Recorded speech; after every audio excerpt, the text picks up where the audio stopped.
الذين أذهب الله عنهم الرجس وطهرهم تطهيرا.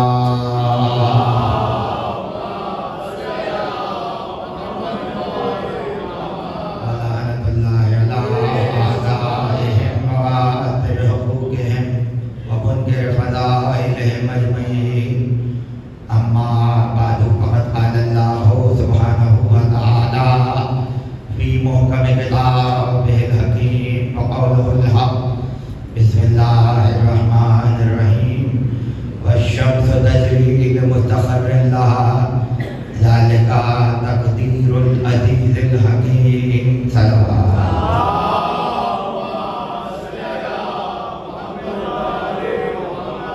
بارے دیگر صلوات.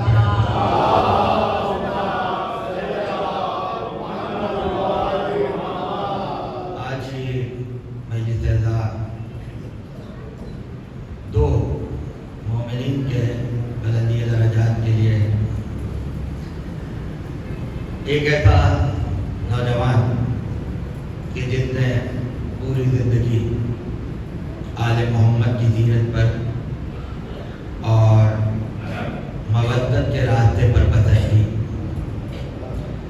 اور دوسری شخصیت مرحوم حسن جعفر گلگرانی صاحب کہ جن کے لیے یہ کہنا غلط نہیں ہوگا کہ جنہوں نے اپنے عہد کے جوانوں کی ادائی تربیت کی ہے،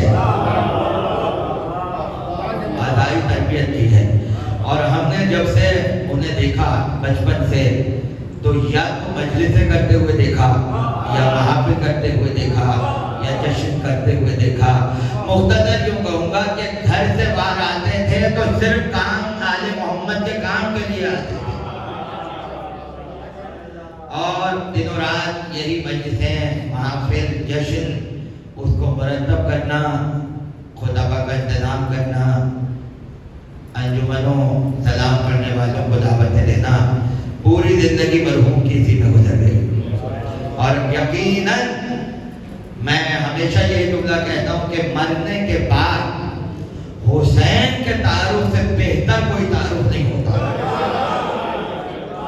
اس لیے کہتا ہوں نسبتیں قائم کیجئے، نسبتیں قائم کیجئے. کوئی جھاڑو دے کے نسبت قائم کرے، کوئی چاندنی بچھا کے نسبت قائم کرے، کوئی عزاداروں کی چوٹیاں سیدھی کر کے نسبتیں قائم کرے، کوئی پیاسوں کو پانی پلا کے نسبتیں قائم کرے، کوئی مجلسوں میں بلند آواز سے درود پڑھ کے نسبتیں قائم کرے، کوئی بلند آواز سے نعرہ حیدری لگا کے نسبتیں قائم کرے.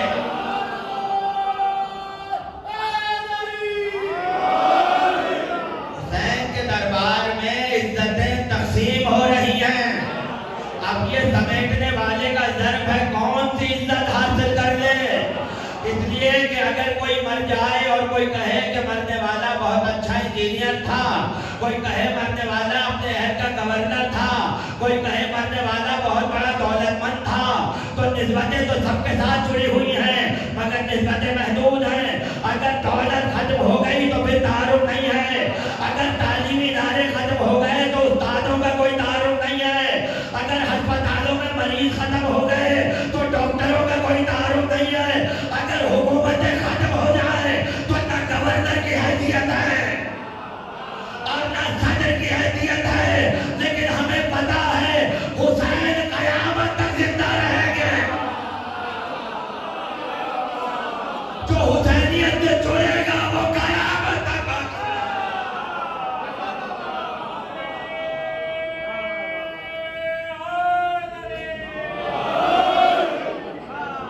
اس لیے 1400 برس سے وہ شخصیتیں کہ جنہیں ہم نے دیکھا ہے، نہ ہم ان کی قبروں پہ گئے ہیں، نہ ہم ان کے بارے میں کوئی تفسیر پڑھی ہے، مگر ہمیں اتنا پتا ہے آل محمد والے تھے تو آج مجلسیں ان کے ذکر سے چمک رہی ہیں. اس لیے کہ نسبت یہاں پر کام آئی، نسبت یہاں پر کام آئی. اور نسبت تب قائم ہوگی جب عقیدہ اچھا ہوگا. حضرت جعفر صاحب خدا تعالیٰ بلند فرمائے، ہو سکتا ہے ان کی شخصیت سے کسی کو کوئی اختلاف بھی ہو، سے بھی ہو سکتا ہے، مرتضی بھائی سے بھی ہو سکتا ہے، لیکن جب عقیدہ آ جائے تو سب ایک ہو جاتے ہیں۔ جب عقیدہ آ جائے تو پھر کسی قسم کی بحث نہیں رہتی۔ یہی وجہ ہے جنازے میں بھی عقیدے کا اعلان ہوتا ہے، اللہم لا نعلم منہ الا خیرا، ہم سوائے خیر کے صاحب میت کے بارے میں کوئی جانتے ہی نہیں ہے، یعنی گواہی دے رہا ہے سوائے ولایت کے ہمیں کوئی پتہ نہیں۔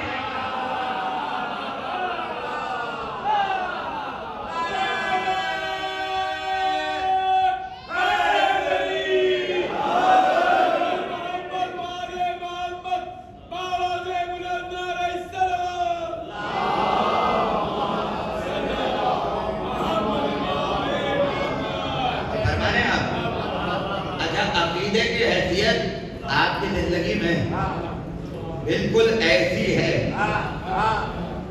جیسے مستقر ہوتا ہے، اور اگر آپ پوچھیں مستقر کیا ہے تو مستقر کی تعریف جو اس آیت میں بیان ہوئی سورہ یاسین کی آیت جو ثنا میں کلام نے پڑھی ہے، والشمس تجری لمستقر لہا لمستقر لہا ذالک تقدیر العزیز الحکیم، سورج اپنے مستقر کے ساتھ سفر کو جاری رکھے ہوئے ہیں، ذالکہ یہ تقدیر العزیز الحکیم، یہ اس کی تقدیر ہے، یہ اس کی تقدیر ہے، کیا ہے؟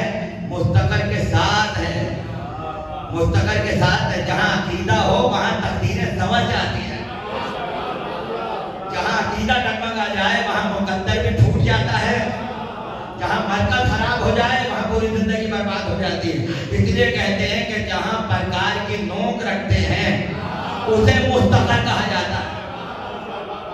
مستقر وہ نقطہ ہے جہاں پرکار کی نوک ہوتی ہے، اگر یہ مستقر سے ہٹ جائے تو دائرہ برباد ہو جاتا ہے، دائرے سے باہر ہو جاتا ہے۔ اس لیے عقیدے کا مستقر ہے، سورج کا مستقر ہے، اگر سورج اپنے مستقر کو چھوڑ دے تو جہان عالم تک تو تاراج ہو جائے۔ آپ نے دیکھا بغیر مستقر کے سورج نہ ہلتا ہے، توجہ کیجیے گا، آتا ہے تو مستقر پر، جاتا ہے تو مستقر پر۔ سورج کا مشرق سے نکلنا عین فطرت ہے اور مغرب میں غروب ہونا عین فطرت ہے۔ اللہ کا پورا نظام فطرت کے تابع ہے، فطرت سے ہٹ کے کچھ بھی نہیں ہے۔ اگر فطرت سے ہٹے تو انقلاب آ جائے، اگر سورج مشرق سے نکلے تب تو فطرت ہو، اور اگر پلٹ جائے کسی کے اشارے پر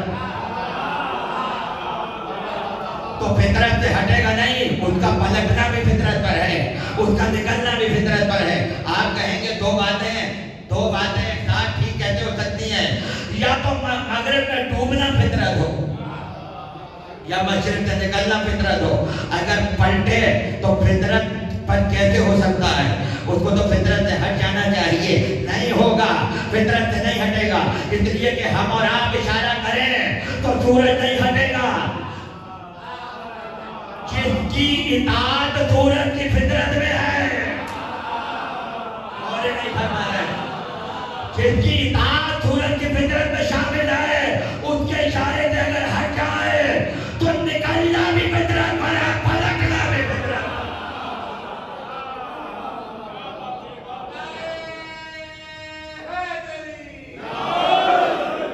اس لیے کہ اپنے مستقر پر ہے، توجہ کیجیے گا۔ اب کیا ہوا؟ علامہ اقبال فرماتے ہیں، انہوں نے جو اچھے شعر کہے ہیں، علامہ اقبال کے اچھے شعر، اس میں ایک شعر ہے، جہاں میں اہل ایمان سورج خوشی جیتے ہیں،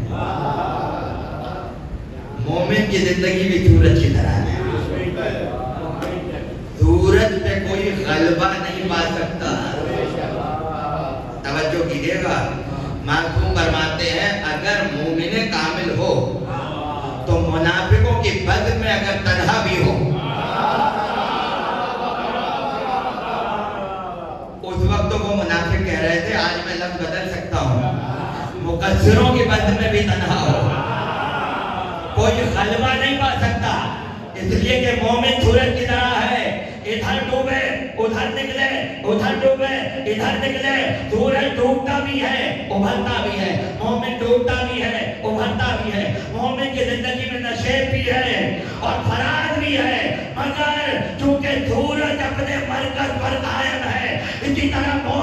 اپنے مرکز پر قائم ہے. سورج مرکز سے ہٹے تو زوال آ جائے, مومن مرکز سے ہٹے تو مومن پہ زوال آ جائے. سورج اپنے مرکز پر ہے, ہم اپنے مرکز ولایت علی پر ہیں.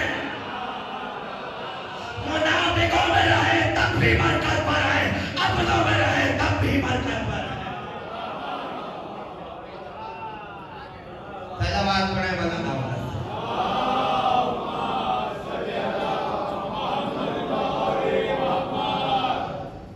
اور ایسے موقع میں مجھے حدیث یاد آئی. امام جعفر صادق صلوات اللہ علیہ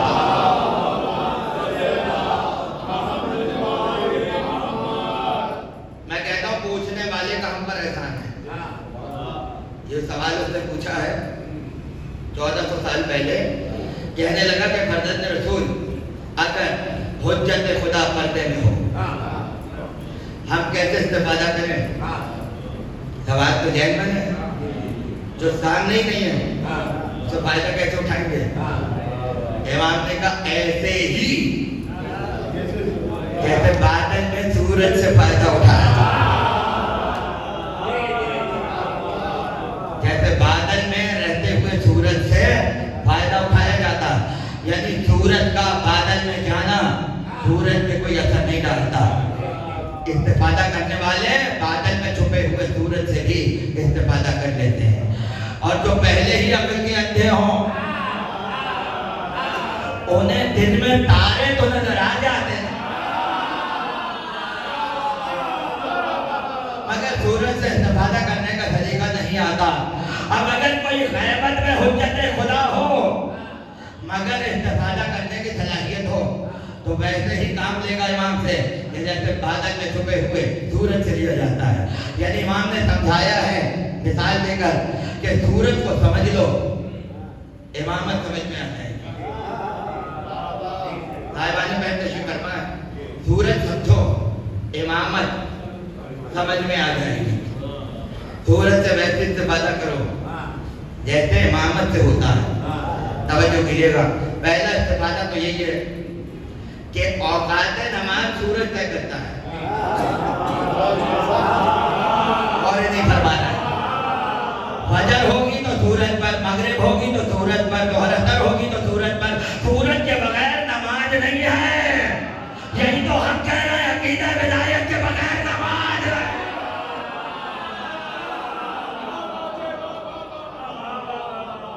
نماز نہیں ہے.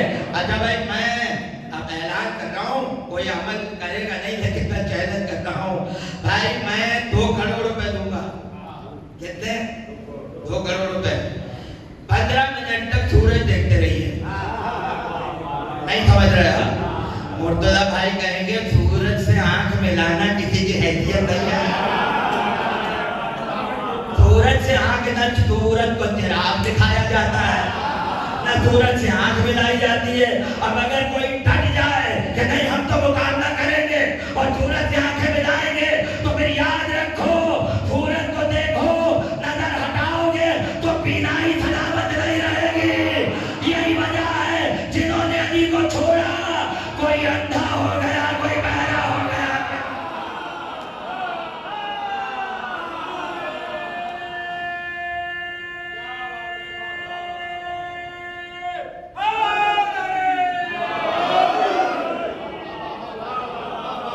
سورج سے آنکھ ملانے کی ضرورت نہ کیجیے گا. سورج سے اچھا مجھے کہیں دکھائیے ایک وقت میں 2 سورج ہوں. سمجھ گئے؟ ایک جملہ ہے اور آگے بڑھتا جاؤں گا. ایک وقت میں سورج ایک ہوتا ہے, امام بھی ایک وقت میں ایک ہوتا ہے. سورج کا کوئی سایہ نہیں ہوتا, امام کا سایہ نہیں ہوتا. سورج کا سایہ سب پر ہوتا ہے, سورج پر کسی کا سایہ نہیں ہوتا, امام کا سایہ سب پر ہوتا ہے. امام پر کسی کا سایہ نہیں ہوتا. اور دوسری بات یہ ہے کہ یہ دنیا اور یہ جو 9 سیارے گھومے چلے جا رہے ہیں, گھومے چلے جا رہے ہیں. ابھی تو 9 ہیں, 9 ہی ہے نا, پہلے 8 تھے.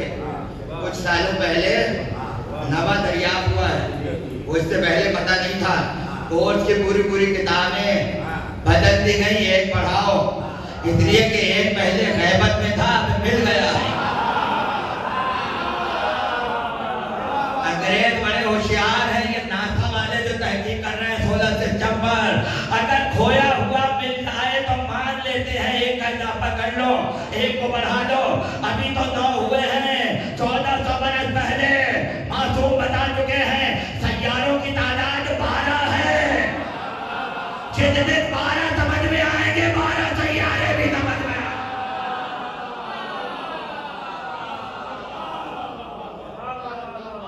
چکر کاٹ رہے ہیں سورج شرافت کے درمیان، توجہ رہے، بادشاہ صاحب جلال، کوئی قریب نہیں آ سکتا، کوئی ہمسری نہیں کر سکتا، 9 کا کام ہے چپ چاپ چکر کاٹتے رہے۔ توجہ کیجیے گا، سورج پر کسی کی اطاعت واجب نہیں ہے،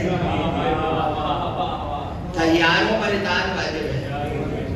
توجہ کیجیے گا، اس لیے ہم کہتے ہیں جو کسی ایک کی بھی اطاعت کر لے امام نہیں ہوتا۔ امام یا تو رسول کی اطاعت کرے گا یا اللہ کی کرے گا، بالکل ایسے ہی ہے، کہتے سورج پر کسی کی اطاعت نہیں ہے۔ توجہ کیجیے گا، امام بڑے جامع حدیث ہے یہ، اس کو کھولتے جائیے، قیامت تک فیصلے کرتے جائیے آپ۔ میں تو صرف ایک جھلک دکھا رہا ہوں آج کی مجلس میں۔ اب اگر دنیا اجماع کر لے ہم تو نہیں گھومیں گے، ہم تو سورج کے چکر نہیں لگائیں گے، جس کو جو کرنا ہے کر لے، تو آپ خاندانوں سے پوچھیں کیا حشر ہوگا؟ اور نہیں فرمایا آپ نے، یعنی اگر کوئی سیارہ ہر دھرمی پہ اتر آئے، اطاعت کو چھوڑے، بغاوت پر اتر آئے، یا یوں سمجھ لیجیے کہ اپنی منمانی کرنے کی کوشش کرے اور کہے ہم چکر نہیں لگائیں گے، ہم اپنی جگہ رک جائیں گے، ہم طواف نہیں کریں گے، سیارہ وہی تباہ ہو جائے گا جو سورج کی مخالفت کرے، سورج میں اثر نہیں پڑتا، وہ خود ہی تباہ برباد ہو جائے گا۔ جا کے تاریخ میں دیکھو، جو جمل اور سپیر میں آئے تھے، علی کا کچھ نہیں بگاڑ سکے، خود ہی تباہ برباد ہو گئے۔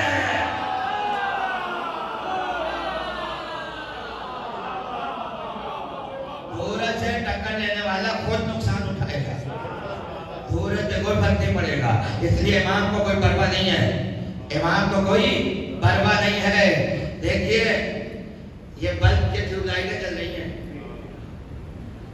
آپ کسانوں کو بلائیں اور کہیں کہ ہم آج سے آپ لوگوں کو کھیتوں کے اوپر جو ہے چھتیں بنا رہے ہیں اور جدید بلب ہم نے منگوائے ہیں، بجلی فری ہے، اس کی روشنی میں فصلیں تیار کرو۔ کیا سمجھے آپ؟ کسان کہے گا پاگل ہو گئے ہو، آپ کہیں گے کیوں بھائی، جدیدیت، جدید دور ہے، بلب ہیں، تو پھر یہ سورج کی رحمت کی ضرورت کیا ہے؟ توجہ کیجیے گا، وہ کہے گا کتنے بڑے بلب لے آؤ جو اثرات دھوپ میں ہیں، اس کا مقابلہ دنیا کا کوئی بلب نہیں کر سکتا۔ اب جس کو جہاں تک سمجھنا ہے سمجھ جائے، علی کے مقابلے میں کتنے بنا کے لے آؤ جو اثر علم علی میں ہے، وہ کائنات میں ہے۔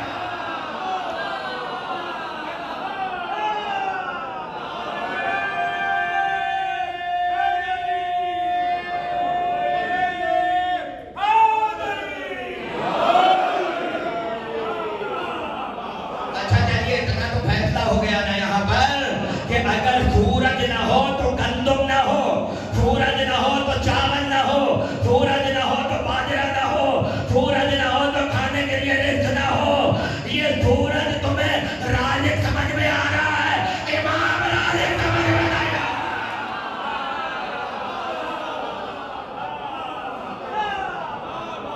سورج کے بغیر کھانا نہیں ہے، سورج کے بغیر آٹا نہیں ہے، سورج کے بغیر روٹی نہیں ہے، تو امامی کا تو کھا رہے ہیں، امامی کا تو کھا رہے ہیں، لہذا روشنی بھی دے رہا ہے، روشنی بھی دے رہا ہے، زندگی تقسیم کر رہا ہے۔ زندہ ہیں تو سورج سے، کتنے وٹامن ہیں جو سورج میں ہیں، ڈاکٹر کہتے ہیں جائیے دھوپ لیجیے، نہیں لیں گے تو کمزور ہو جائیں گے بھائی. ہم تو اب تک غدیر کی دھوپ میں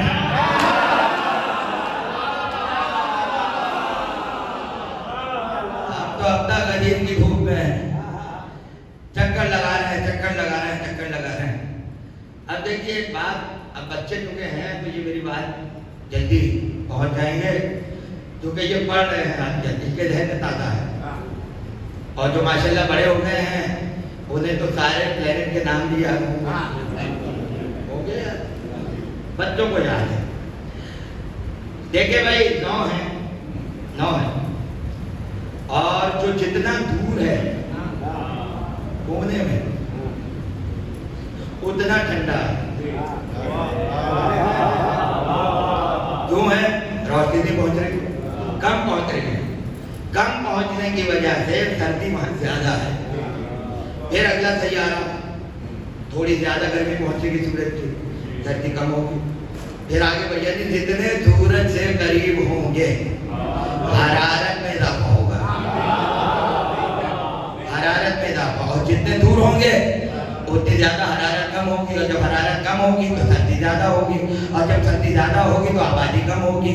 اس لیے دنیا ایسے اسکیل پر ہے کہ جہاں پر نہ بہت زیادہ گرمی ہے اور نہ بہت کم ہے. اس لیے ہمارے یہاں دونوں موسم پائے جاتے ہیں. ہم گرمیاں بھی دیکھتے ہیں اور ہم سردیاں بھی دیکھتے ہیں. اگر سردیاں چھن جائیں تو بیماریاں ہو جائیں, اور اگر صرف گرمیاں رہیں سردی نہ ہو یا ایک موسم بھی کم ہو جائے تو پھر وہ حسن نہیں رہے گا جو آپ دیکھ رہے ہیں. یعنی ہر چیز اعتدال پر ہے. ویسے غذائیں ہیں, ویسی کھانا ہے, ویسی معاشرت ہے کہ جس طرح کے موسم ہیں ویسے ہی پھل ہیں, ویسی سبزیاں ہیں, ویسی دالیں ہیں. جیسا موسم بنتا ہے ویسے خدا نے غذائیں رکھی ہیں اور آپ کا جسم اسی کے مطابق ترتیب پاتا رہتا ہے. مگر اصول یہ ہے کہ جو سورج سے جتنا قریب ہوگا وہ اتنا زیادہ چمکے گا, اور جو سورج سے جتنا دور بھاگے گا روشنی اتنی کم پہنچے گی. یعنی جتنے نزدیک ہوں گے معرفت میں اضافہ ہوگا, اور جتنے دور جائیں گے سورج سے استفادہ کم ہوگا. اب سمجھ میں آیا, بیٹھنے والے تو بہت تھے, بیٹھنے والے بہت تھے, مگر کوئی دور بیٹھا ہے, کوئی قریب بیٹھا ہے. قریب اور دور والا برابر نہیں ہے. اس لیے ہر کوئی سلمان نہیں بنا, ابو ذر نہیں بنا, حبیب ابن مجاہد نہیں بنا, ابو بکر نہیں بنا.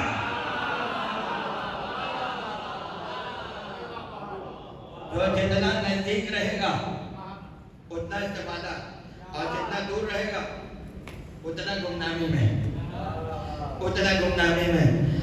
میں نے مرتضی بھائی کو ایک برتن دیا اور میں نے کہا اس پہ نجاست سے پاک کر دیجیے.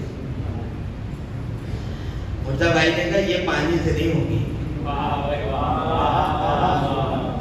دھوپ پہ رکھ دیجیے, دھوپ پہ رکھ دیجیے. سورج کی ایک صفت ہے پاک کرنا. جو نجاست پانی سے پاک نہ ہو وہ دھوپ سے پاک ہو جاتی ہے. حالانکہ سورج اپنی جگہ ہے, صرف دھوپ پڑ جائے تو طاہر ہو جاتا ہے. اللہ نے سورج میں پاک کرنے کی صلاحیت رکھی ہے. یعنی جو نجاستیں اوروں سے پاک نہ ہو اسے سورج کی دھوپ پاک کرتی ہے. امام وہ نجاست دور کرتا ہے جو نہ پانی سے ہوتی ہے. مجھے نہیں پتا کہاں تک پہنچ رہے آپ. دیکھیے نقطے ہمارے پورے ہوتے ہیں, آدھے نہیں ہوتے, پورے ہوتے ہیں. سورج وہ نجاست پاک کرے گا جو سورج ہی سے ہوگی. توجہ کیجیے گا. امام وہ نجاست دور کرتا ہے جو نہ پانی سے ہوتی ہے, جو نہ مٹی سے ہوتی ہے. اگلا جملہ نہ دھوپ سے ہوتی ہے. نہیں, امام وہ والی نجاست دور کرتا ہے. اب آپ پوچھیں گے وہ کون سی ہے؟ وہ باہر کی نہیں ہے, اندر کی ہے. اور اندر کی ہے سب سے بڑی والی, سب سے بڑی والی. امام سے پوچھا گیا, اب حدیث پیش کر رہا ہوں, چھٹے امام سے پوچھا گیا سب سے بڑی نجاست کیا ہے؟ امام فرماتے ہیں شرک ہے. سب سے بڑی نجاست شرک ہے. اس کے بعد دو جملے ارشاد فرمائے, کہنے لگے بت پرست مشرک ہیں, بتوں کو پوجنے والے مشرک ہیں. اگر یہاں تک رک جاتے تو شرک کی تعریف پوری نہیں ہوتی. پہلے جملے میں کہا سب سے بڑی نجات شرک ہے, اس کے بعد کہا بت پرست مشرک ہے, اس کے بعد تیسرے جملے میں فرماتے جو علی کو نہ مانے وہ ایسا ہی آ جاتے بت پرست ہو. شرک کی نجات پانی سے دور نہیں ہوتی, شرک کی نجات خاک سے دور نہیں ہوتی, شرک کی نجات سورج سے دور نہیں ہوتی. یہ تب ہوگی جب ولایت علی جلوہ.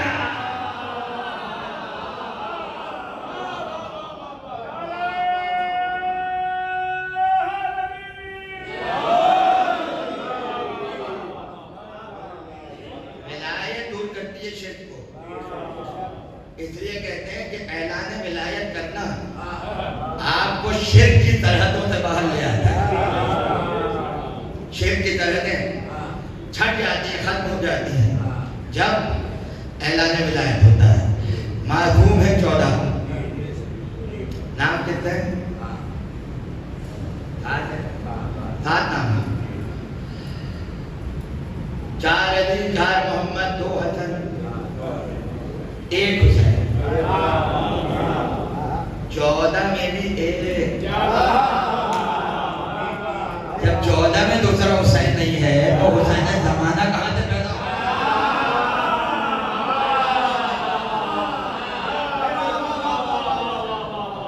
حسین زمانہ کہاں سے پیدا ہوا ہے؟ اور فرمایا حضرت علی صلی اللہ علیہ وسلم.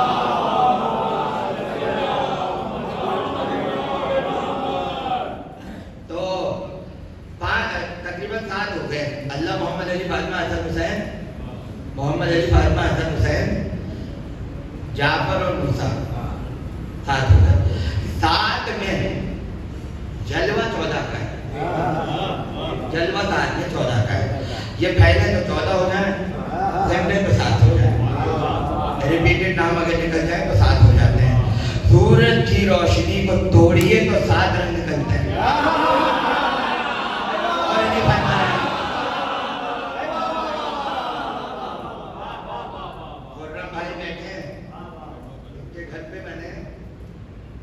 رنگ میں تقریب کی تھی, 7 رنگ نکلتے ہیں. کتنے سورج میں 7, پریدم سے گزارا توڑا تو 7. دکھنے میں ایک دھوپ تھی لیکن جب باطن میں پہنچے تو 7 رنگ نظر آئے, اور جب رنگ سے رنگ ملے تو پھر 14 رنگ پورے ہو جاتے ہیں. تو یہ جو دنیا میں آپ رنگ دیکھ رہے ہیں یہ بھی سورج کی وجہ سے ہے. یعنی دھوپ کے اندر جو رنگ چھپے ہیں, جس کا جتنا اثر جہاں تک پہنچتا ہے, جو جگہ جتنی صلاحیت رکھتی ہے وہی رنگ اپنا لیتی ہے. یعنی دھوپ پڑتی سب پر ہے مگر جس میں جتنی صلاحیت ہے وہ اسی رنگ میں رنگ جاتا ہے, وہ اسی رنگ میں رنگ جاتا ہے. یعنی ضرب کے مطابق جن کا جتنا ضرب ہے وہ دھوپ سے اپنی شعاعیں لے لیتا ہے. 1400 برس سے عقیدے کا فیصلہ ضرب ہی میں تو ہو رہا ہے, ضرب ہی میں تو ہو رہا ہے. حالانکہ پروردگار یہ کہہ رہا ہے صبغۃ اللہ, ہمارے رنگ میں رنگ جاؤ. ومن احسن من اللہ صبغۃ, اللہ کے رنگ سے بہتر کوئی رنگ ہے؟ اللہ کے رنگ سے بہتر کوئی رنگ ہے؟ اب پتہ نہیں مسلمانوں پہ کون سا رنگ چڑھ گیا. محاورے, خدا جانے کس رنگ میں ہے مسلمان. اس نے کہا رنگ لو ہمیں, ہمارے رنگ رنگ جاؤ. کوئی گلابی میں آ گیا, کوئی زرد میں آ گیا, کوئی ہرے میں آ گیا, کوئی کالے میں آ گیا, کوئی سفید میں آ گیا. روز بروز رنگ بدلے جا رہے ہیں. اور یہ مجھ سے نہیں, بچوں سے پوچھ دیجیے گا, ایک ہی جانور ہے جو رنگ بدلتا ہے.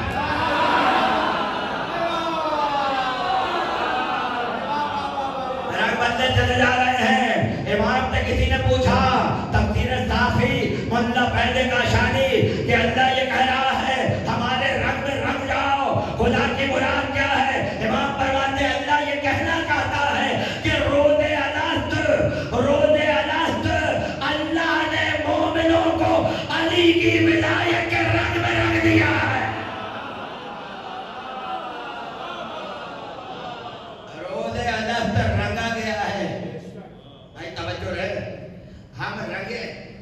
ولایت کو رنگ سے تشبیہ دی ہے. معلوم ہے کیوں؟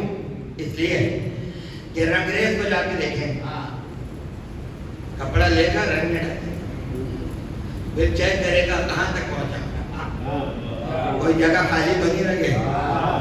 جیسے اس نے کہا یہ کونا خالی ہے, دوبارہ رنگ کے اندر رنگ رگ و ریشے تک پہنچتا ہے. میں اس سے بڑا جملہ نہیں کہہ سکتا.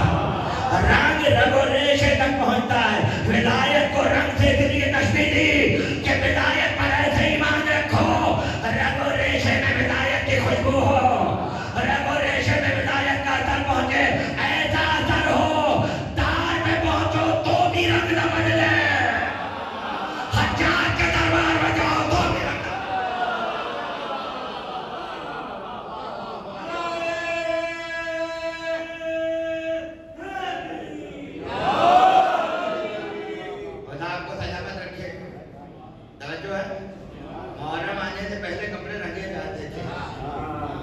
رنگے جاتے تھے, نئے کپڑے نہیں بنائے جاتے تھے. محرم آ رہا ہے, گھر کے اندر ہی رنگریز کے پاس بھی نہیں جانا, بس گھر میں ہی کپڑے رنگ رہے ہیں. اس کی اپنی ساتھی ہوتی تھی, کپڑے رنگے جا رہے ہیں. ہم بھی پہنچ گئے, ہم نے کہا بھائی محرم آ رہا ہے, کپڑے رنگ دو. رنگریز نے کپڑا دیا, رنگ دے. اچھا تو کتنے پیسے ہوں گے؟ چلے بھائی 2 بار رنگا جائے گا. یہ بھی ہوتا ہے, بہت سے 2 بار رنگے جاتے ہیں. بھائی کیوں زحمت کر رہے ہو, 1 مرتبہ رنگ دو, 2 مرتبہ کیوں؟ کہنے لگے آپ کے کپڑے میں پالیسٹر ہے. میں نے کہا یہ اس کا کیا مطلب ہوا؟ کہنے لگے کاٹن اور پالیسٹر کو ملا کے کپڑا بنا ہے, تو اب اگر ہم کاٹن کے رنگ میں رنگیں گے تو کاٹن ہی پہ کلر آئے گا, پالیسٹر کے اوپر نہیں آئے گا. اور جب پالیسٹر کے رنگ میں دوبارہ رنگیں گے تو پھر کاٹن پہ نہیں آئے گا, پالیسٹر پر آئے گا. اب پتہ چلا رنگنے سے پہلے دیکھا جاتا ہے رنگنے کی صلاحیت کتنی ہے. نہیں پہنچے, رنگنے سے پہلے دیکھا جائے گا صلاحیت ہے یا نہیں ہے. امام نے کہا اللہ نے مومنوں کو ولایت کے رنگ میں رنگ دیا ہے, ولایت کا رنگ مومنوں پہ چڑھتا ہے, مقصروں پہ نہیں چڑھتا.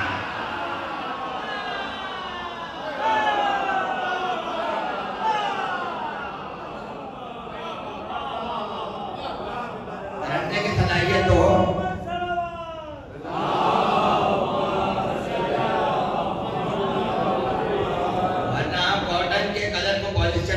جائیے فائدہ نہیں ہے, رنگ آئے گا ہی نہیں, رنگ چڑھے گا ہی نہیں. توجہ ہے؟ تو صلاحیت دیکھی جاتی ہے, رنگ چڑھنے کی حیثیت بھی ہے, رنگ چڑھنے کی حیثیت بھی ہے یا نہیں ہے. اب اگر کوئی حشر میں پیغمبر سے کہے یا رسول اللہ آپ یہ کہہ کر گئے تھے اللہ کا رنگ اختیار کرو, رنگ تو بتاتے ہی نہیں گئے, رنگ بتاتے تو ہم اختیار کر لیتے. پیغمبر کہیں گے کب نہیں بتایا, کب نہیں بتایا. غدیر میں علی کو کھڑا کر کے بتایا, بدر میں بھیج کر بتایا, احد میں تو جکار نازل کر کے بتایا, خندق میں ثقلین کی ضرب کے برابر کر کے بتایا, خیبر میں علم دے کر بتایا, فتح مکہ پر کاندھے پر چڑھا کے بتایا, غدیر میں ہاتھوں پر اٹھا کر بتایا. اگر اب بھی نہیں سمجھ رہے تو سمجھ لو تم میں رنگنے کی صلاحیت ہے.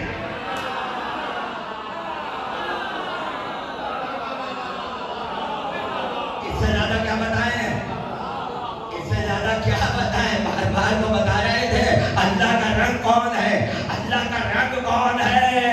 اور غدیر میں تو ایسا رنگ دکھایا.